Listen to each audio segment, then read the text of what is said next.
प्यारे दोस्तों नमस्कार। और आज मैं आपके लिए जो लेकर आया हूँ वो हमारे संविधान के विषय में है, हमारे मौलिक अधिकारों के विषय में है, हमारे कर्तव्यों के विषय में है। तो वीडियो को पूरा देखिए और बिल्कुल भी स्किप मत कीजिएगा, और पूरा अंत तक इसको अगर आप देखेंगे तो आपको बहुत कुछ ऐसा पता चलेगा जो आप पहले से नहीं जानते थे। चलिए देखते हैं हम इस वीडियो में आपके लिए क्या चीज़ है। और इस जो वीडियो है हमारी ये हमारे मौलिक अधिकारों और कर्तव्यों के ऊपर बेस्ड है। और संविधान किसी देश का क्या होता है? एक राष्ट्र की आत्मा होती है। संविधान और नागरिकों के लिए एक कवच का काम करता है। तो संविधान में बहुत सारी ऐसी स्वतंत्रताएं दी गई हैं जो मानवीय स्वतंत्रताएं जिनको हम कह सकते हैं, और ये स्वतंत्रताएं बहुत ज़रूरी है व्यक्ति के ओवरऑल डेवलपमेंट के लिए। मौलिक अधिकार वे फंडामेंटल फ्रीडम्स हैं, वे बुनियादी मानवीय स्वतंत्रताएं हैं जो किसी व्यक्ति के सर्वांगीण विकास में हम कहें उसका फिजिकल डेवलपमेंट, मेंटल डेवलपमेंट, ठीक है, और आपका नैतिक और आध्यात्मिक डेवलपमेंट, इन सभी के लिए जो स्वतंत्रताएं जरूरी हैं उनको हम मौलिक अधिकार की श्रेणी में रखते हैं। और ये मौलिक थी तो इसीलिए संविधान में इनको मौलिक कानून के रूप में रखा गया, जिसको fundamental law of the land भी बोलते हैं। और इनके बारे में जो बहुत कहें कि एक महत्वपूर्ण बात यह है कि ये कोर्ट द्वारा संरक्षित हैं। जो सुप्रीम कोर्ट ऑफ इंडिया है वो इसको संरक्षण प्रदान करता है। संविधान द्वारा दिए गए अधिकारों, विशेषकर मौलिक अधिकारों के उल्लंघन होने पर सुप्रीम कोर्ट और हाई कोर्ट अनुच्छेद 32 के तहत सुप्रीम कोर्ट और अनुच्छेद 226 के तहत हाई कोर्ट रिट जारी कर सकते हैं। और इसी विषय में एक बार डॉक्टर बी.आर. अम्बेडकर साहब ने संवैधानिक सभा में कहा था, यदि मुझसे पूछा जाए कि संविधान में कौन सा अनुच्छेद सबसे महत्वपूर्ण है जिसके बिना यह संविधान शून्य हो जाएगा, तो मैं इसके अनुच्छेद 32 के सिवा किसी और अनुच्छेद का नाम नहीं लूंगा। यह संविधान की आत्मा है, उसका हृदय है। यानी कि कोर्ट द्वारा संरक्षण के, कोर्ट इसका जो है केयर टेकर एक तरह से कह सकते हैं। हमारे मौलिक अधिकारों का और हमारे संविधान का जो केयर टेकर है वो सुप्रीम कोर्ट है। और बाबा साहब ने भी अनुच्छेद 32 जिसके तहत मौलिक अधिकारों के उल्लंघन होने पर सुप्रीम कोर्ट रिट जारी कर सकता है, उसी अनुच्छेद को सभी अनुच्छेदों से, सभी आर्टिकल से ऊपर रखते हुए कहा है कि अगर ये आर्टिकल इसमें से हटा दिया जाए तो संविधान शून्य हो जाएगा। तो इस तरह से एक मौलिक अधिकारों के लिए एक संरक्षण दिया गया है। इसी जो मौलिक अधिकार है हमारे, उसकी स्वतंत्रता के जो 6 स्तंभ हैं और जिनसे इन अधिकारों की संरचना हुई है वो इस प्रकार है। आर्टिकल 14 to 18 जिसमें समानता का अधिकार है, राइट टू इक्वालिटी इसको हम बोलते हैं। दूसरा है स्वतंत्रता का अधिकार, राइट टू फ्रीडम, आर्टिकल 19 से 22।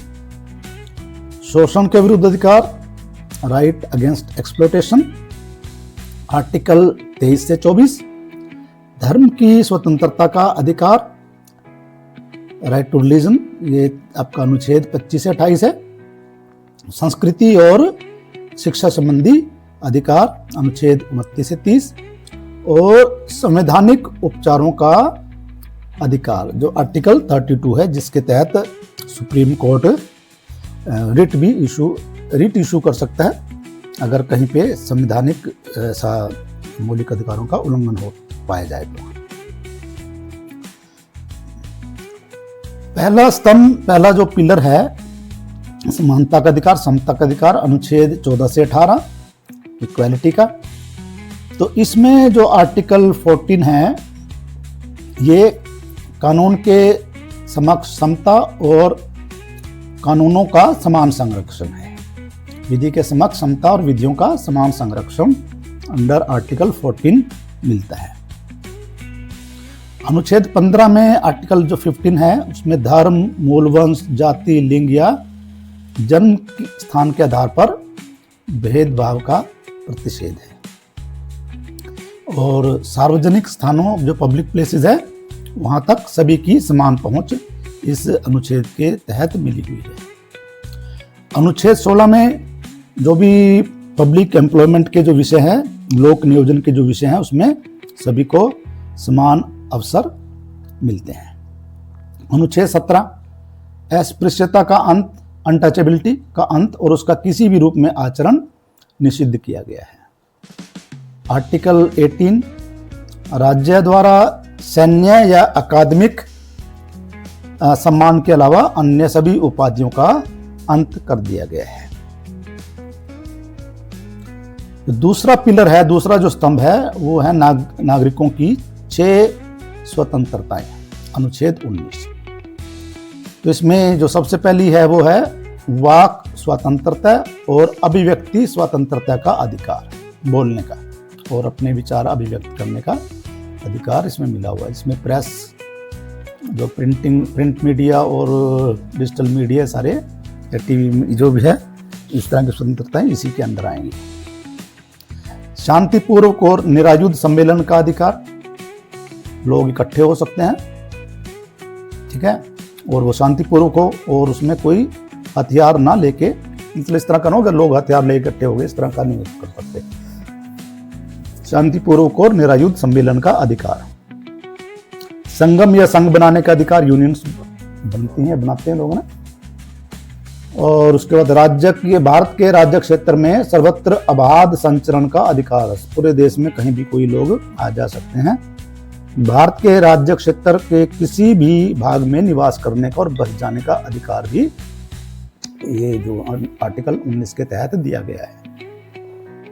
कोई भी वृत्ति, उपजीविका, व्यापार या कारोबार करने का अधिकार भी आर्टिकल 19 के तहत दिया गया है। और इनके विषय में थोड़ा सा ये भी है कि भी ये एब्सोल्यूट कहें कोई ऐसा नहीं है, इनमें कुछ ना कुछ इसमें प्रतिबंध भी लगाए गए हैं। प्रतिबंध क्या है इसमें, जो रीजनेबल रिस्ट्रिक्शन जो लगाए जा सकते हैं या लगाई गई हैं, तो क्या है वो, ये आपकी स्वतंत्रता ऐसा नहीं है कि वो भारत की संप्रभुता और अखंडता के लिए खतरा पैदा हो जाए, है ना, वहां तक वो लिमिटेड किया गया इसको। कि इसमें कुछ एग्जांपल है, जैसे कि भारत की संप्रभुता और अखंडता, राज्य की सुरक्षा, सार्वजनिक व्यवस्था, शालीनता या नैतिकता के हित में ही हो, तो तब तक आपकी ये जो 19 के तहत स्वतंत्रताएं हैं वो वैलिड है। अदरवाइज आपकी स्वतंत्रता खत्म हो जाती है अगर आप इन चीज़ों का उल्लंघन करते हैं। अगर आपकी स्वतंत्रता देश की संप्रभुता और अखंडता के लिए खतरा है तो वो जो फ्रीडम है आपसे छीन ली जाएगी, आपसे वापस ले ली जाएगी, या वो आपका राज्य की सुरक्षा के लिए खतरा बन जाती है, या ऐसा पब्लिक डिसऑर्डर क्रिएट कर रही है, ठीक है, या कोई आप इस तरह का अश्लीलता फैला रहे हैं, तो ये आपकी जो स्वतंत्रताएं हैं तो ये आपकी खतरे में पड़ जाएंगी। अगला अनुच्छेद है हमारे पास अनुच्छेद 20 से 22, जिसमें जीवन, स्वतंत्रता और शिक्षा का संरक्षण किया गया है। अनुच्छेद 20 में अपराधों के लिए दोष सिद्धि के संबंध में संरक्षण है। पूर्वव्यापी कानूनों, दोहरे दंड और आत्म दोषारोपण से सुरक्षा इसमें प्रदान की गई है। और अनुच्छेद 21 में जो है प्राण और दैहिक स्वतंत्रता का संरक्षण किया गया है। सर्वोच्च न्यायालय ने इसकी व्याख्या में मानव गरिमा के साथ जीने का अधिकार को एक तरह से व्याख्या दी है। इसमें आजीविका, अच्छा स्वास्थ्य, अच्छा पर्यावरण और त्वरित सुनवाई जैसे अधिकार शामिल हैं। तो ये जो सारी चीजें हैं सुप्रीम कोर्ट ने इसको एक्सपेंड किया इस तरह से कि प्राण और दैहिक स्वतंत्रता का संरक्षण का क्या मतलब है। अगर कोई क्वेश्चन आ जाए आपके पास किसी भी एग्जाम में, तो क्लीन एनवायरनमेंट किस फंडामेंटल राइट के अंदर आता है, तो आपका ये अनुच्छेद 21 में आपका आ जाएगा। त्वरित सुनवाई भी, स्पीडी ट्रायल भी इसी में है, लिवलीहुड का भी इसी में है और डिग्निटी का भी इसी में है।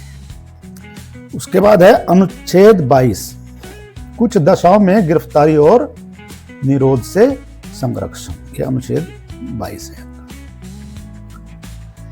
एक इसमें शामिल किया गया था एक अनुच्छेद 21A। 21A आपको देता है फैसिलिटी एक कि राज्य 6 से 14 वर्ष की आयु के सभी बच्चों को निःशुल्क और अनिवार्य शिक्षा प्रदान करेगा। और ये किया गया था 2002 में 86वें संविधान संशोधन के द्वारा।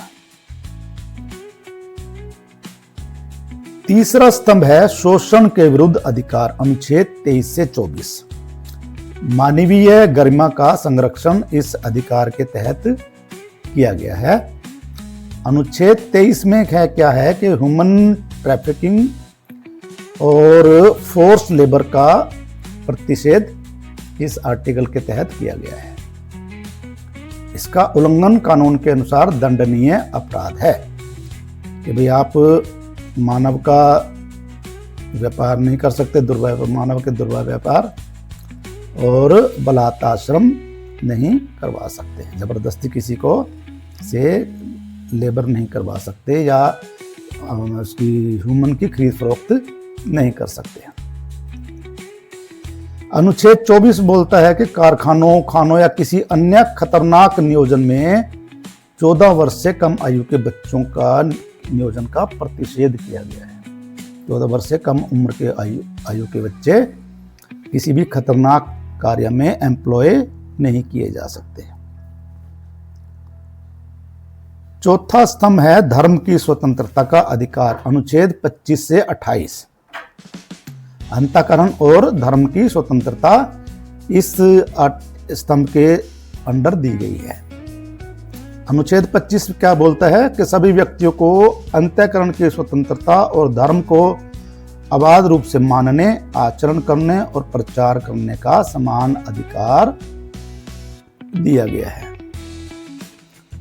तो बेशक देश का ऐसा कोई राष्ट्रीय धर्म नहीं है, पर सभी व्यक्तियों को उनके अपने अपने धर्म को मानने का, प्रचारित करने का अधिकार आर्टिकल 25 के तहत दिया गया है। अनुच्छेद 26 धार्मिक कार्यों के प्रबंधन की स्वतंत्रता। अनुच्छेद 27 किसी विशिष्ट धर्म की अभिवृद्धि के लिए करों के संदाय से स्वतंत्रता। अनुच्छेद 28 पूर्णतः या आंशिक रूप से राज्य निधि से पोषित किसी संस्था में कोई धार्मिक शिक्षा नहीं दी जाएगी।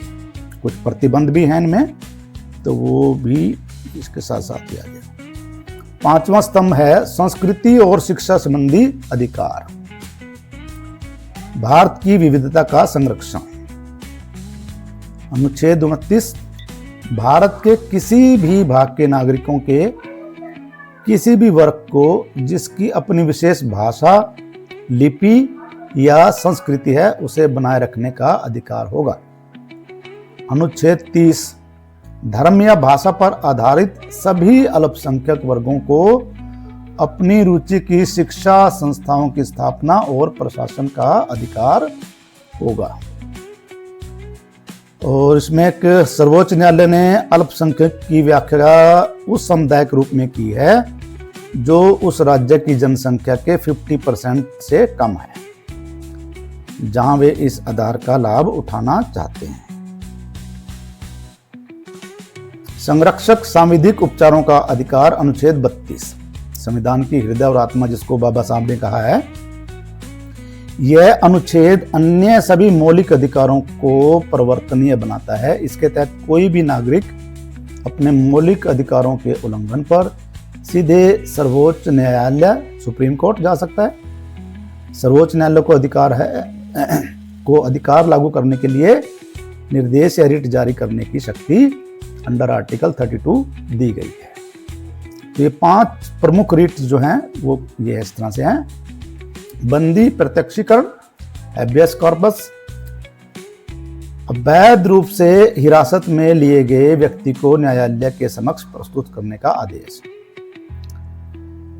परमादेश मैंडामस, किसी सार्वजनिक अधिकारी को उसके कानूनी कर्तव्यों का पालन करने का आदेश, प्रतिबंध प्रोहिबिशन, किसी निचली अदालत को उसके अधिकार क्षेत्र से बाहर कार्य करने से रोकना, उपप्रेशन सेटुरेरी, किसी निचली अदालत से किसी मामले को उच्च न्यायालय में स्थानांतरित करने का आदेश, अधिकार परीक्षा क्यूवरंटो, यह पूछना कि कोई व्यक्ति किस अधिकार से सार्वजनिक पद धारण कर रहा है। अच्छा, ऐसा नहीं है कि भी हमारे जो ये मौलिक कर्तव्य है एक बार दिए गए तो इसमें कुछ काट छांट नहीं हो सकती है। तो उसी तरह से कि अधिकार स्थिर नहीं है, ये विकसित होते रहते हैं। जीवंत हमारा संविधान एक जीवंत दस्तावेज है और इसमें अधिकारों का विकास होता रहा है। तो इसमें एक अधिकार को हटाया गया था 1978 में, जो शुरू के इसमें जो पहले से था संपत्ति का अधिकार, इस अधिकार को हटा दिया गया है। ये होता था पहले अनुच्छेद 31। संपत्ति का अधिकार पूर्व में अनुच्छेद 31 को 44वें संशोधन अधिनियम 1978 द्वारा मौलिक अधिकारों से हटा दिया गया और इसे अनुच्छेद 301 के तहत एक कानूनी अधिकार बना दिया गया और एक 2002 में एक ऐड भी हुआ था। ये जो 2002 में शिक्षा का अधिकार अनुच्छेद 21A को 86वें संशोधन अधिनियम 2000 द्वारा एक मौलिक अधिकार के रूप में जोड़ा गया। अब बेशक जो हमारी संसद है उसको पूरे के पूरे संविधान में संशोधन का अधिकार दिया गया है, तो पर फिर भी कुछ एक सीमाएं निर्धारित की गई हैं समय समय पर। जैसे हम बोलते हैं सुप्रीम कोर्ट गार्डियन की तरह से काम करता है और इस तरह की जो सीमाएं हैं जो निर्धारित की हैं सुप्रीम कोर्ट ने, कि उनको छोड़ के आप संविधान में संशोधन तो कर सकते हो, पर इसका जो बेसिक स्ट्रक्चर है उसको टच किए बिना वो basic structure as it is रहना चाहिए। तो मूल संरचना का जो सिद्धांत है, जो एक तरह से कहें इसको लिमिट लगाई गई है, जो बाउंड्री सेट की गई हैं, और जो संसद की शक्ति और संविधान की आत्मा की बात करें हम, तो एक ऐतिहासिक मामला है केशवानंद भारती बनाम केरल राज्य 1973। इस केस को डील करते हुए सुप्रीम कोर्ट ने एक व्याख्या दी। तो इस ऐतिहासिक मामले में जो सुप्रीम कोर्ट ने जो फैसला सुनाया कि संसद को मौलिक अधिकारों सहित संविधान के किसी भी हिस्से में संशोधन करने की शक्ति है, लेकिन वह संविधान की मूल संरचना बेसिक स्ट्रक्चर को बदल या नष्ट नहीं कर सकती। और इसका इफेक्ट क्या हुआ कि यह सिद्धांत एक तरह से कवच के रूप में कार्य कर रहा है, जो सुनिश्चित करता है कि विधायी शक्ति का उपयोग संविधान के मूल सिद्धांतों जैसे लोकतंत्र, धर्मनिरपेक्षता और शक्तियों के पृथक्करण को कमजोर करने के लिए नहीं किया जा सकता है। बेसिक स्ट्रक्चर को टच किए बिना संविधान में संशोधन किया जा सकता है। और इसका एक आलोचनात्मक विश्लेषण अगर देखा जाए तो एक इसमें क्या चुनौतियां हैं और क्या विचार हैं। तो उचित प्रतिबंध और अस्पष्टता, राज्य की सुरक्षा, लोक व्यवस्था और नैतिकता जैसे वाक्यांशों की व्यापक व्याख्या हो सकती है। इसके बहुत सारे मीनिंग निकल सकते हैं, जिससे कभी कभी अनावश्यक मुकदमेबाजी होती है। और निवारक निरोध, प्रिवेंटिव डिटेंशन, राष्ट्रीय सुरक्षा अधिनियम NSA और सशस्त्र विशेष शक्तियां अधिनियम इसको बोलते हैं AFSPA, जैसे कानून नागरिक अधिकारों के लिए सुरक्षा उपायों के बिना अत्यधिक शक्तियां प्रदान करते हैं। न्याय में देरी, ये सारी चुनौतियां हैं जो इस तरह की हैं, इनको कैसे टैकल करना है, ये एक जो है सतत संवाद का विषय है। कंटिन्यूसली इसके ऊपर डिबेट होती रहती है और होती रहेगी। और यद्यपि त्वरित सुनवाई एक मौलिक अधिकार है, लेकिन अधिकारों के उल्लंघन से संबंधित मामलों को हल करने में अक्सर अत्यधिक समय लगता है, जो न्याय में देरी न्याय से इनकार के सिद्धांत के विरुद्ध है। अब ये तो हमारे थे मौलिक जो राइट्स थे, फंडामेंटल राइट। तो इसमें हम थोड़ा सा ब्रीफली एक मौलिक कर्तव्य को भी, जो हमारे जो फंडामेंटल जो ड्यूटीज हैं उनको भी एक बार देख लेते हैं। जैसे फंडामेंटल राइट हमारे संविधान के पार्ट 3 का हिस्सा है और ये जो है पार्ट 4 का हिस्सा है, कर्तव्य। तो अनुच्छेद 51 अधिकार और कर्तव्य एक ही सिक्के के दो पहलू हैं। मौलिक कर्तव्यों को 42वें संशोधन अधिनियम 69 द्वारा संशोधन से जोड़ा गया था। ये अधिकार के पूरक के रूप में कार्य करते हैं और सक्रिय या जिम्मेदार नागरिकता को बढ़ावा देते हैं। आप यह कहें कि इसको इस तरह से बोल सकते हैं कि आपके जो फंडामेंटल राइट्स हैं और फंडामेंटल ड्यूटीज़ हैं एक ही सिक्के के दो पहलू हैं और ये हैंड इन हैंड चलते हैं। ऐसे अभी जैसे दो गियर्स में दिखा के मैंने अधिकार और कर्तव्य, तो ये इकट्ठे चल के ही मशीनरी को रन करते हैं। तो कुछ प्रमुख कर्तव्य हैं, इसको हम डिस्कस करते हैं अभी। तो इसके लिए अलग से एक वीडियो लेकर आएंगे, तो उसको देखना न भूलें। संविधान का पालन करना और उनके आदर्शों, संस्थाओं, राष्ट्रध्वज और राष्ट्रगान का आदर करना, भारत के सभी लोगों में समरसता और समान भ्रातृत्व की भावना का निर्माण करना, प्राकृतिक पर्यावरण की रक्षा और सुधार करना, वैज्ञानिक दृष्टिकोण, मानववाद और ज्ञानार्जन तथा सुधार की भावना का विकास करना, सार्वजनिक संपत्ति की को सुरक्षित रखना और हिंसा से दूर रहना।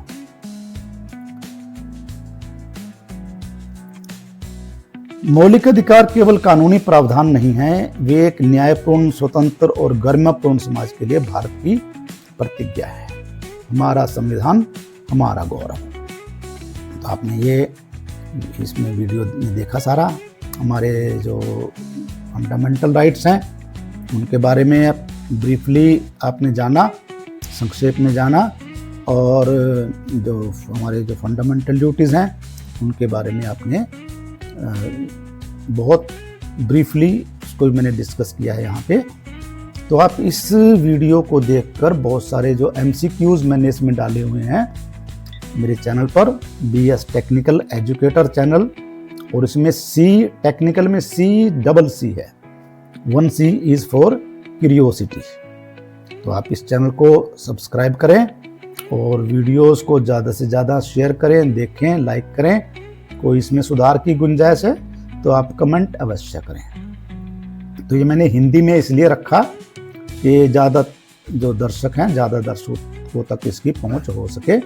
और अब तो हर एक जॉब के लिए, चाहे छोटी हो चाहे बड़ी हो, हर एक के लिए एक आपका पहले से पेपर होता है, फिर दूसरा पेपर होता है, फिर इंटरव्यू होता है, इस तरह से चल पड़ा है। तो मैं उसमें अगर कुछ बच्चों की मदद कर पाया तो मैं अपने आप को बहुत सौभाग्यशाली समझूंगा। तो आप लोग ये वीडियो देखें और सभी को आगे प्रेषित भी करें, भेजें भी। और इसी वीडियो को ख़त्म करने से पहले आइए हम सभी के सुख की कामना करते हुए एक छोटे से मंत्र का जाप करें। ओम सर्वे भवन्तु सुखिनः, सर्वे सन्तु निरामयः। हे ईश्वर, सभी सुखी हों, सभी रोग मुक्त स्वस्थ रहें। ठीक है दोस्तों, आपने इस वीडियो को देखा, आपका बहुत बहुत धन्यवाद। और आप इस वीडियो को, इस चैनल को जितना ग्रो करने में मदद करेंगे उतना ही आमजन की मदद हो।